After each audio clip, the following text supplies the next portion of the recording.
rose as she shoved thoughts of him away. She was proud of the fact she'd managed to maintain her cool back then, and wouldn't let the memory of Lex impact her now. The wind rushed past again, rattling the trees and tugging thick sprays of auburn hair from her French braid. Poppy tucked her hair back under her hat. She was a professional, in uniform, with an elite cross-trained poaching and firearms detection canine partner by her side. And she had a job to do. No foolish memory of a man who hadn't been ready for commitment was about to shake her focus now, no matter how much she'd once loved him.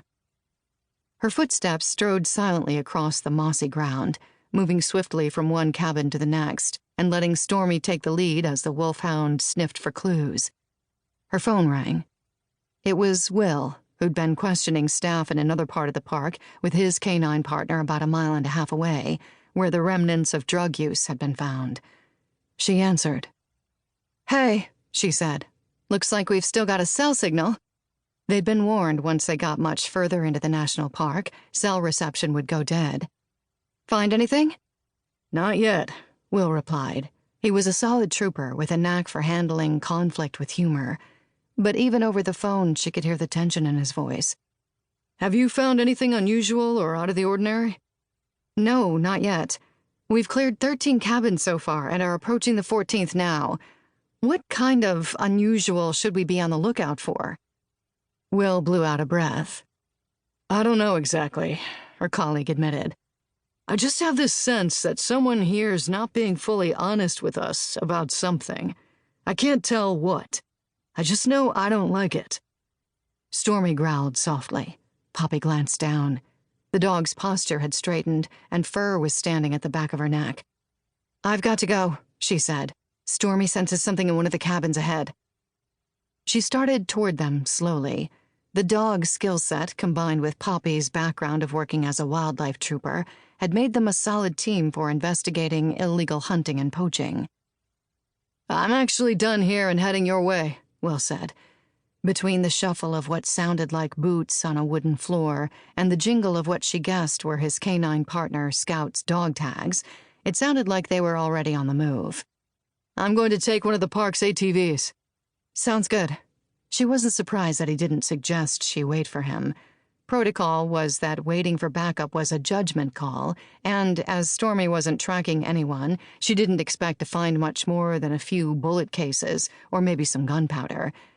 She and Stormy had walked into far worse alone, and Poppy remained endlessly thankful she'd always worked with the kind of folks who didn't treat the male and female troopers any differently in that regard.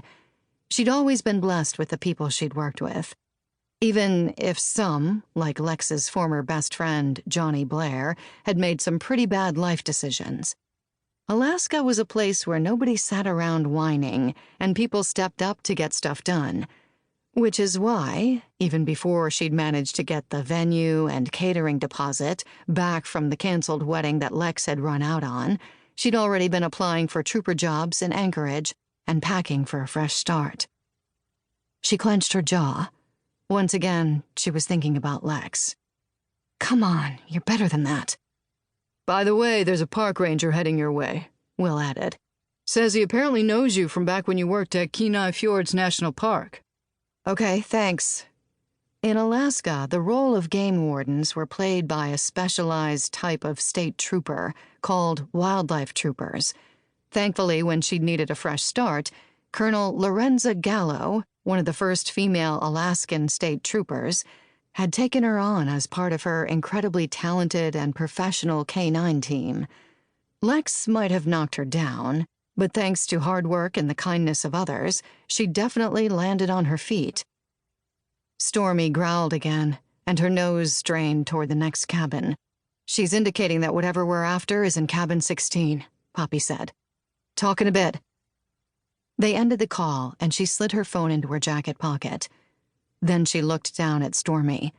The dog's keen eyes met hers under huge and shaggy brows. There was a floppy, mop-like and almost goofy quality to the huge dog's face that was disarming and friendly. But this was coupled with an intense power, speed, and strength that made the dog a formidable foe against hostile people and wild animals.